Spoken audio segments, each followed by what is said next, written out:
নমস্কার বন্ধুরা, আজকে তোমাদের আমি বানিয়ে দেখাবো একটা শীতের নতুন সবজি। এই সবজিটা খেতে বেশ দারুণ লাগে। তো তার জন্য দেখো, এখানে আমি আলুগুলোকে এরকম ডুমডুম করে কেটে নিয়েছি কিছুটা কাঁচা টমেটোগুলোকে এরকম ডুমডুম করে কেটে নিয়েছি। কুমড়োগুলোকেও নিয়েছি এরকম কেটে। আর নিয়েছি সিমগুলোকে এরকম ছোট ছোট করে কেটে নিয়েছি। আর দেখো, এখানে বেগুনগুলোকেও এরকম ডুমডুম করে কেটে নিয়েছি। আর নিয়েছি কিছুটা বড়ি। শীতকালে বড়িটা খেতে তো খুব ভালোই লাগে। তো চলো, এবার কড়াইতে কিছুটা সর্ষের তেল আমি গরম করে নেব। নিয়ে তার মধ্যে আমি সব বড়িগুলোকে দিয়ে একটু লাল লাল করে ভালো করে ভেজে নেব। তো দেখো, বড়িগুলো কিন্তু আমার লাল লাল করে ভাজা হয়ে গেছে। এবার বড়িগুলোকে আমি একটা বাটিতে তুলে নেব। জানো তো, শীতকালে এই সবজিটা খেতে খুব ভালোই লাগে, একটু ঝোল ঝোল হয় তরকারিটা। তো এবার দেখো, বড়ি ভাজা তেলের মধ্যে আমি বেগুনগুলোকে দিয়ে দেব। আর দেব 1 চামচ নুন। হলুদ দেব না, তাহলে কড়াইতে লেগে যাবে, পরে অন্য সবজিগুলো আমি ভাজতে পারবো না। তো দেখো, বেগুনগুলোকে ভালো করে ভেজে নেব। তো বেগুনগুলো আমার ভালো করে ভাজা হয়ে গেছে। তো এবার আমি বেগুনগুলোকে তুলে নেব। তো বেগুন ভাজা তো হয়েই গেল।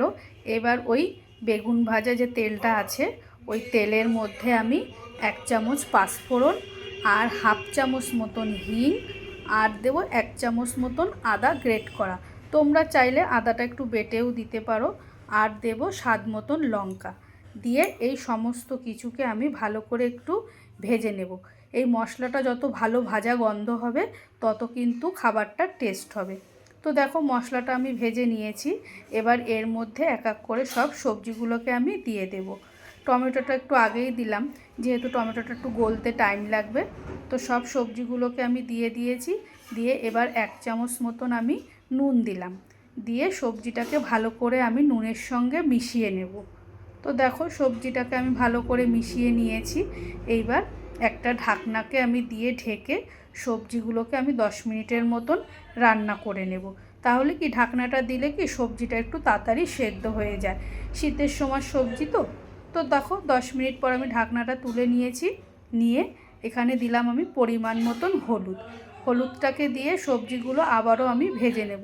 তোমরা দেখতেই পাচ্ছ আমার সব সবজিগুলো কীরকম সেদ্ধ হয়ে গেছে। তো ভালো করে এটাকে ভেজে নেব। তো দেখো, সবজিগুলো কিন্তু আমার মোটামুটি ভাজা হয়েই গেছে। এবার এর মধ্যে দেব আমি পরিমাণ মতন জল। তো জলটাকে দিয়ে আমি ভালো করে খুন্তি দিয়ে সব সবজিগুলোকে একটু নাড়িয়ে চাড়িয়ে দেব। দিয়ে একটা ঢাকনা দিয়ে ঢেকে দিয়ে আমি 10 মিনিট মতন রান্না করে নেব। তো দেখো, 10 মিনিট পর আমি ঢাকনাটাকে খুলে দেখো, ঝোলটা আমার ফুটে গেছে। এবার ওর মধ্যে দিলাম আমি ভেজে রাখা বেগুন আর বড়ি। এগুলো আগে দিইনি এই কারণেই, তাহলে ঘেটে যাবে। আর দিলাম স্বাদ মতন চিনি। দিয়ে সমস্ত কিছুকে আবারও ভালো করে এই বেগুন বড়ি চিনি সব কিছু ভালো করে মিশিয়ে নিয়ে আবারও একটা ঢাকনা দিয়ে ঢেকে আমি 5 মিনিট রান্না করব। তো দেখো, 5 মিনিট পর ঢাকনাটা খুলে আমার সবজিটা কিন্তু পুরোপুরি রেডি হয়ে গেছে।